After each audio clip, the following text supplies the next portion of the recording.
Hello and welcome to my Middleware Doctoral Symposium talk on serverless abstractions for edge computing in large low Earth orbit satellite networks.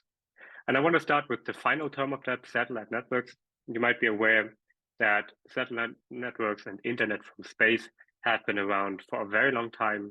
Actually, one of the reasons for inventing the internet protocol was integrating terrestrial and a satellite network together. However, there's been a resurgence in interest recently because of some research advances in low Earth orbit satellites, LEO satellites. You might have heard about Starlink from SpaceX. Amazon has a contract. There is other services like OneWeb, Telesat, all working on low Earth orbit satellite to provide global broadband internet. The difference between GEO and LEO satellites is that because of orbital mechanics, geostationary satellites have to be at an altitude about 35,000 kilometers above Earth, above the equator. So if you have internet from one location and you want to connect it to a ground station, your house in a forest maybe, you will incur a latency of at least 550 milliseconds. And of course, we know that traditional networking protocols can make this much more in the quality of experience. Low Earth orbit satellites, on the other hand, are at orbits of only 500 to 2,000 kilometers. And because you have this decreased latency, decreased altitude, you have decreased latency. However, because they're closer to Earth, they also have a reduced cone of coverage. So the cone of coverage is which ground station locations I can actually access a satellite from. Because of this, Starlink and others have developed inter-satellite links. So you basically only chain a couple of satellites to get from one location to the other, possibly around the globe. And these can work laser-based or radio frequency-based to have a direct connection between two tenants, two subscribers, or an internet uplink on the ground. Of course, if we have a lower orbit, this also leads to some orbital mechanics. And traditionally, LEO satellites are very mobile. So at 550 kilometers, you have a 95-minute orbital period, which means it only takes 1.5 hours for a satellite to complete a circuit around the Earth.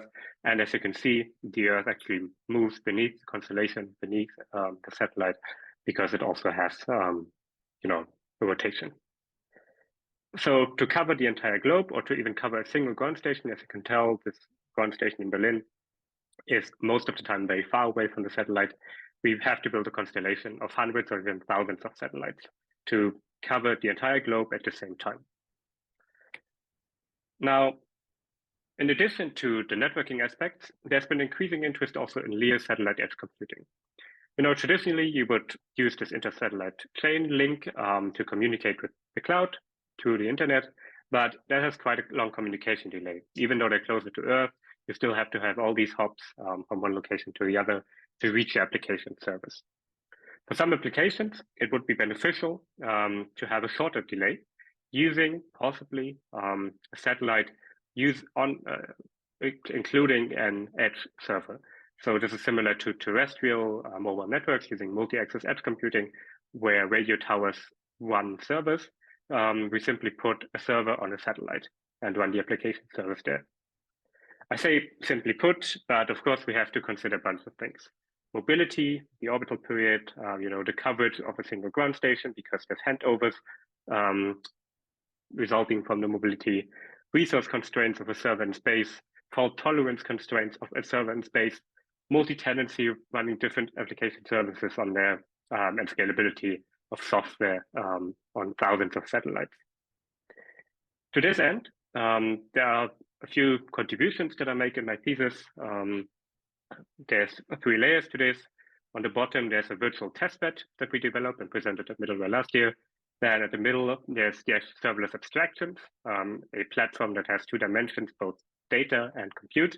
And on top of that, we're proposing a bunch of applications that can leverage this kind of computing. Let's start with the virtual testbed. Of course, before we even begin to develop a compute platform or serverless abstractions, we have to know what the underlying infrastructure looks like. But at the moment, we don't have any satellites with compute resources, or at least not a constellation of those satellites. Instead, we are proposing emulated testbeds. So emulated testbeds mean we are emulating the infrastructure so we can on the ground run cheap testbeds of Leo edge constellations on some cloud servers. And we want to provide some isolated computing for each satellite in scalable manner. And we want to also support arbitrary software systems, because at the end, we want to use this for platform abstractions. So, for example, we want to run something like Docker on each satellite. And of course, for every kind of testbed that we have, we want reliable efficiency, accuracy, reproducibility, and repeatability to run proper experiments on it. This is why we introduced Celestial. Celestial is based on Firecracker micro VMs that provide the virtualization and isolation. They normally have boot times of only 100 to 200 milliseconds, run a complete Linux environment, and have very small footprints. So that allows us to run hundreds or even thousands of VMs, isolated resources on a single cloud host, which is very cheap. We then have a network plane where we do some network emulation.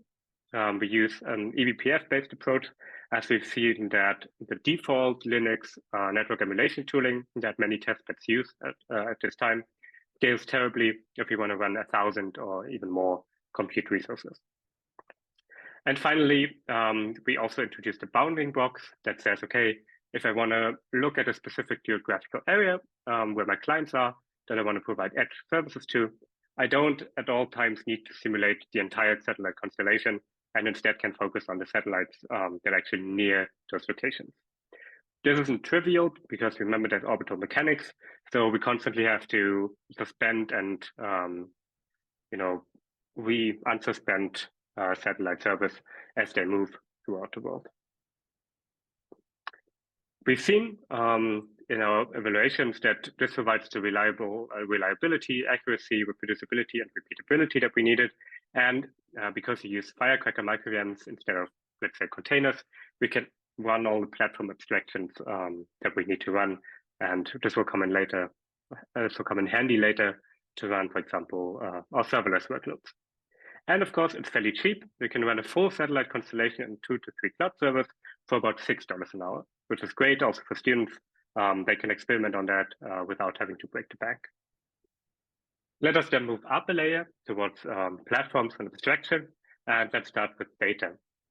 So we need some data abstraction to manage our very distributed, geo-distributed resources on the satellite edge that we've seen. And to this end, we developed a FOG data replication middleware called FRED, or FOG replicated data. That's not specific to LEO satellite edge computing, but in general for the FOG, the edge that's at the heart uses application-controlled replica placement. FRED has several advantages. First of all, to run on heterogeneous hardware, we have different storage backend based on a node type. So we might run a cloud database in the cloud. We might run an in-memory database on a more constrained edge node. We then also have replication, which is defined by applications. So an application might say, okay, my key group, which is a logical capsule of data. For example, a client application service could have one key group, or an entire application could have one key group depending on data needs. And that application can then say, okay, I want my key group replicated to these 2 nodes, or these 2 nodes, or maybe even in the cloud, depending on requirements. As a central source of truth for control flow and configuration, we have a naming service in the cloud. This is similar to what Edge and FOG Kubernetes would use. And we then have also introduced a client library, which ensures client-centric consistency despite movements of clients for mobile nodes and despite the backend replication that is happening. Finally, we also allow integrating external systems through a trigger mechanism. So basically, an application can say, every time there's some modification on data in my key group, please also call the service, this external service, with my update. So this allows us to integrate external services to build entire distributed applications. FRED then serves as a flexible building block for a platform. So this is very much data, data-oriented, but compute-oriented. And it's serverless in a way that it scales as you go, because you have shared resources, you can just add more data, and if the infrastructure allows it, of course, which could be an issue, then you can, allocate resources based on how much data and, data transfer an application requires. And of course, you have isolated data given these key groups between different tenant services without them knowing about each other. As a second part of our platform, our middle layer or abstractions is compute. For compute, especially at the edge, we decided on serverless or function as a service. Serverless is really nice for resource-constrained nodes because it allows for very tight scheduling per invocation. So this is all compared to containers, which requires, you allocate your resources up front for a service. And serverless, you can allocate resources as invocations come in. Then migration is fairly cheap. If you want to migrate a serverless function, you simply, start it somewhere else because it's stateless. There's no state transfer required, and scalability is fairly cheap because you have elastic scaling. And if state copies are kept in an external system, fault tolerance is cheaper than containers, because to have container fault tolerance, there has to be some collaboration with the actual software running with the application service to manage this fault tolerance. We've introduced TinyFast previously. TinyFast is a lightweight fast system for the edge, based simply on Docker. It's a single node, and it removes a lot of the overhead that you would find in cloud-based systems. So this is really targeting very constrained nodes. It runs a simple management service that takes care of scheduling and function handlers. It runs a reverse proxy, which translates incoming requests from different APIs to function invocations. And because we have Docker and container-based workload isolation, we can isolate functions from different tenants. Finally, to combine these two contributions, data and compute, compute, of course, serverless stateless. Our thread data management system doesn't allow for computation, so we simply put these two together. And yesterday, we've introduced Inoki, which is stateful, fast from edge to cloud, basically combining our fast system, our lightweight TinyFast fast system, with a key value store that allows for replication. So this is thread in this case. And this way, a function can have a local data store that it can write and read state from. And wherever you invoke that function, so whether you invoke it on this node or this other node, if it's an identical function, you can be sure that your data is replicated in the background without having to instruct the actual application, your software, to replicate data for you. Finally, I'm moving through this quickly because there's a lot of contributions here already, towards the end of my dissertation time. Some applications for this. At this point, you're probably wondering, okay, I have Leo Edge computing, I have serverless abstractions. What kind of applications can we use this for, and what do we use as a guideline doing our evaluations at the end? One application that's fairly easy, of course, is content delivery networks. Let's say you have 3 clients in a similar location, and they all want to see the same viral cat video. And traditionally, you would then, send requests from all of these client locations, and you would have to send the same video 3 times through the network, which can be, resource intensive. And to optimize this, one of the earliest applications of edge computing are, of course, content delivery networks, where we simply say, okay, maybe up in the first time that someone requests a video, or on the second time, depending on the algorithms, we simply cache it on our satellite server and can then, send our local copies from there to, reduce latency, but also to reduce bandwidth strain. Another application is the remote Internet of Things. If you're not aware of this, the NOAA in the US is running the DART program, which does a tsunami warning in the Pacific. And for that, it has remote service buoys that have an acoustic link to some bottom pressure recorder and send all their data back through a satellite network, an older LEO satellite network, through tsunami warning centers. And this, central data location and central data computation can be a bit, latency intensive. If you need very early warnings, it might make sense instead to simply distribute data to, directly to whatever requires warnings. So you do the computation where all of these data paths meet at this satellite server, and then send the results without having to go all the way to some central service.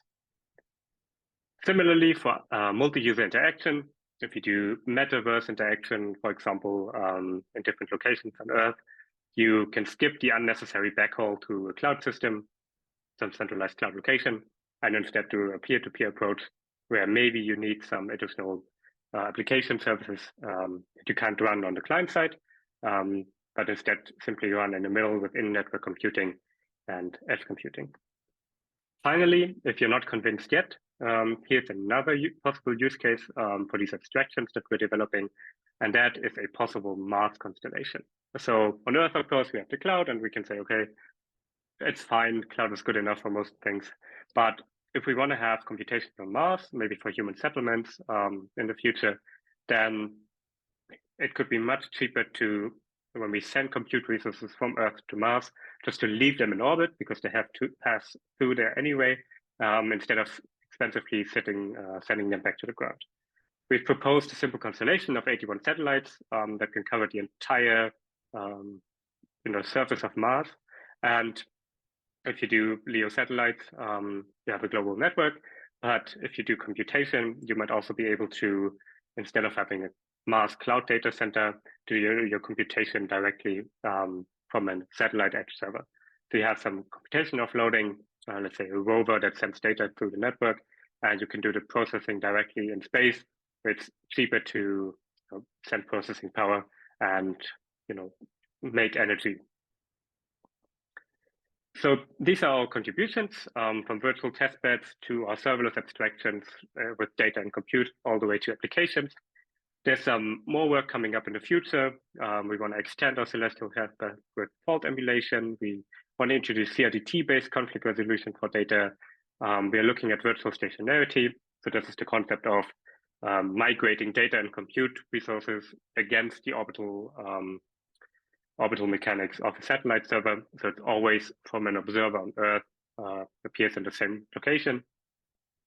We are working on bringing the fast approach also to streaming data, which doesn't quite work at the moment. Implement our applications that I showed you as benchmarks, so we can do a quantitative evaluation of our abstractions. And of course, at the end, I have to write and finish my dissertation. If there's any questions, I'm happy to take them, and thank you.